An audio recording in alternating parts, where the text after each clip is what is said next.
Hi everybody, today's lesson is going to be on the Cold War. Now the Cold War was a conflict between the United States and the Soviet Union. Now it is different from other wars that you may have looked at because it is known as a Cold War, where no direct fighting between the two countries really ever took place. The first thing we're going to look at is the two different ideologies of America, who are capitalist, and the Soviet Union, who are communist. Communism is a one-party state. There can only be one party, so people do not vote for who is in power. Capitalism is very different. There can be endless amount of parties and people can vote for whoever they want. The second main difference is profit and work. So in communism, everyone works for the state. Everything that is produced from all of the factories and all of the farms go to the government. It's then up to them to evenly and fairly spread the profits amongst their workers. In capitalism, it's very different. If you wanted to start up a business, you were able to. If I wanted to start up a business, I was able to. And that would mean that all of the profit that I would make would go to me. Very different to what it's like in communism. Another main difference about communism and capitalism is censorship and freedom of speech. In communist countries, quite often, you are not able to criticise the government. In capitalist states, you have a freedom of speech. If you want to criticise something, you are able to. During the Second World War, the United States and the Soviet Union had fought together to defeat the Nazis and the Japanese. Old powers like France and Great Britain, who had huge empires previously, were now not as important as they once were. There were two huge superpowers that came out of the Second World War, the Soviet Union and the United States, and they were going to hold the power for the next few decades. Now, although the United States and the Soviet Union had trusted each other throughout the war, that was mainly due to them having a common enemy in the Nazis. Now this common enemy had been destroyed and now was over. That distrust of each other started to emerge.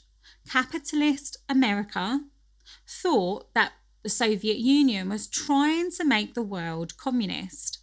The Soviet Union, who were communist, thought that America were trying to destroy communism.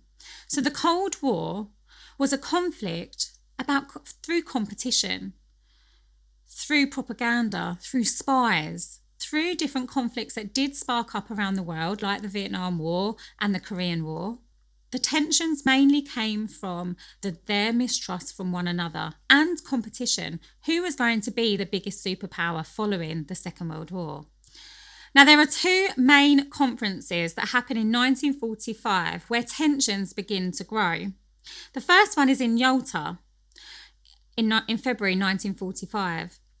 When the three countries met to discuss the end of the war, most specifically what would happen to Germany following the war, the three men were represented by the three main leaders. So you have Winston Churchill, President Roosevelt for the United States, and Joseph Stalin, the leader of the Soviet Union. Now, these three men had worked together throughout the Second World War. They knew each other, and to a certain extent, they did trust each other. In July 1945, the three countries meet again in Potsdam, but this time with different representatives.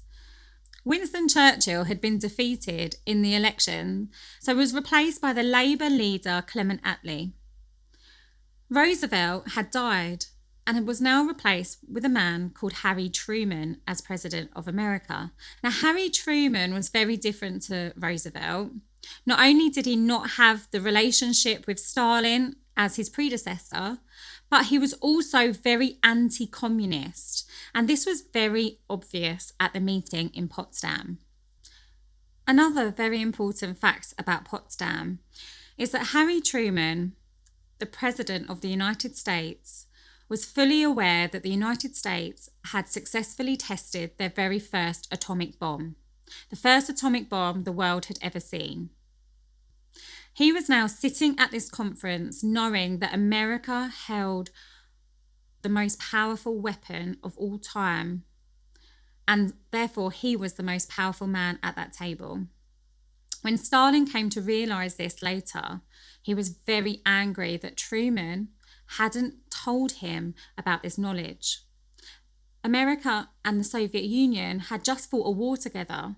The Soviet Union had pushed the Nazis back, or helped push the Nazis back to Germany, and yet Truman hadn't let Stalin know about the knowledge of the atomic bomb. Now, when Stalin and the Soviet Union began to push the Nazis back through Europe, back to Germany, when the Red Army was pushing those Nazis back through those countries, Stalin and the Soviet Union were taking those countries as for protection.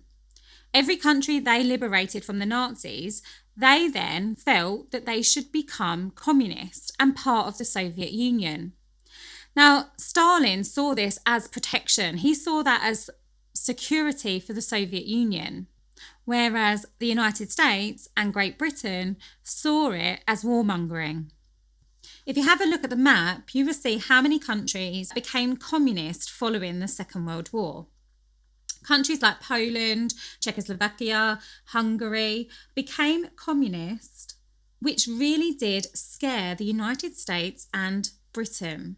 Now, what Stalin saw as security and protection for the Soviet Union, Winston Churchill called an Iron Curtain. And he stands up in America, which lots of historians say that actually consolidates the United States and Britain together. He stands up in America and says there is an Iron Curtain descending across Europe. He was vocalizing and verbalizing this separation between this grand alliance that once fought a war together. The United States and Britain in one side against the Soviet Union, who had created these buffer zones to protect themselves. They called it an Iron Curtain. Now, Stalin saw that as a declaration of war. President Truman was very eager to ensure no other European nation would fall communist like the other nations had. Greece and Turkey were very close to economic collapse. Britain had to stop supporting Greece and Turkey because Britain were also struggling economically. So what Truman does is something called the Truman Doctrine, where he pumps a huge amount of money into Greece and Turkey to ensure that they are able to rebuild their economies so that they do not fall to communism. General Marshall goes even further and puts forward something called the Marshall Plan.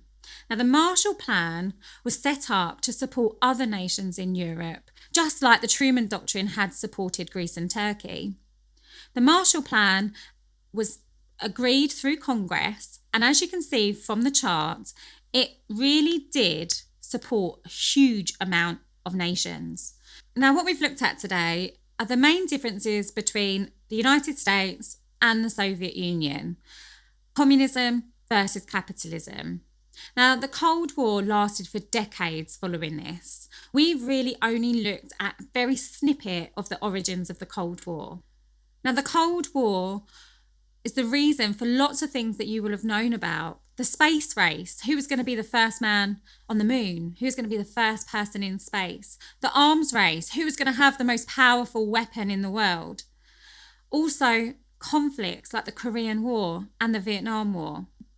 I hope you've enjoyed it. I hope you're all staying home and I hope you're all staying safe. I hope to see you very soon.